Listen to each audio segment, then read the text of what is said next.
Construction season nearly here, but local crews will have to work around inflation and worker shortages. Today, Terry Craig spoke with highway officials. And Terry, how will the challenges impact road repairs?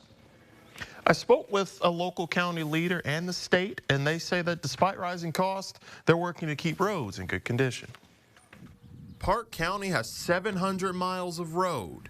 With so much work to do, Commissioner Jim Meese says they need more highway workers. Of course, with the roads that we have, there is so much road work to do all the time, especially in spring like this. So to get that work done, we just need men and women out there doing that work.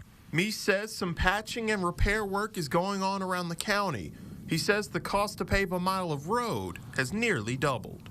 The fact that it takes $1 million to pave 5 miles of road is beyond my perception. I can't even imagine that, but that's what it is. And that's why we have slowed down on the new roads that we've been creating.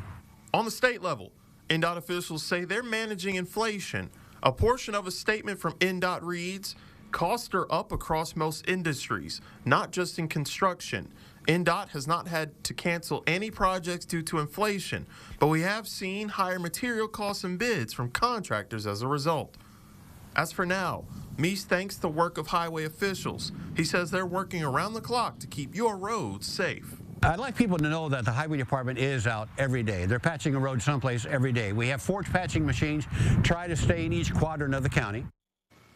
Meese says they're also looking for CDL drivers as well. All right, thanks a lot, Terry.